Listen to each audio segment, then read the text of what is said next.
Chapter 7. Light and Shadow. The shape of form. Light and shadow are not enemies. They are partners, shaping each other so that both can be seen. Without shadow, light becomes flat, and without depth, without light, shadow becomes only absence. Together, they reveal the edges, curves, and weight of what is present, whether in the world around us or in our own lives. In the Ghosts movement, light and shadow are not moral labels of good and bad. They are natural contrasts that give presence its shape and texture. Just as a photograph gains depth from the balance of brightness and shade, a life gains dimension from the way joy and difficulty touch each other. Many people are taught to search for light alone, clarity, peace, moments of ease, and to avoid or deny shadow. But shadow does not vanish when ignored. It remains, shaping thought, feeling, and choice from a place we refuse to look at. To see the real shape of a life, both must be present. This is not about dwelling in darkness or clinging to joy. It is about recognizing that each gains meaning from the other. Joy becomes more vivid when we have known loss. Sorrow is deepened by the memory of love. Presence lives in the meeting point between the two. In art, light and shadow work together to give form.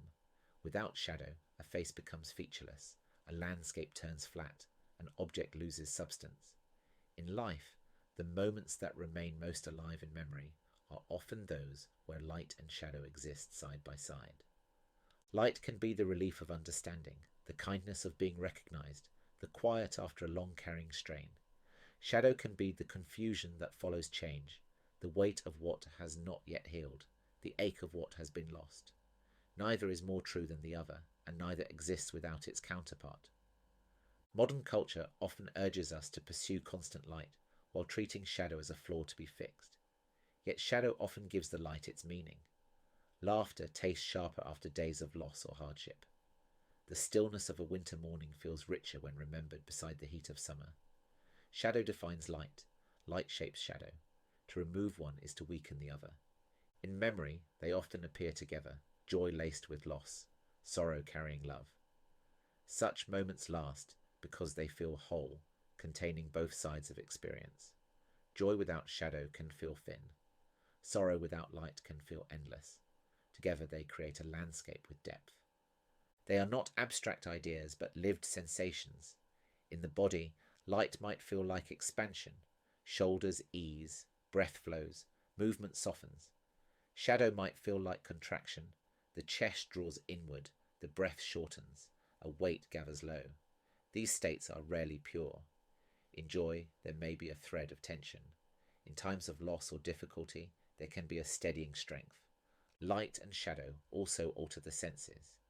Light can sharpen colour, make sound clear, bring details into focus.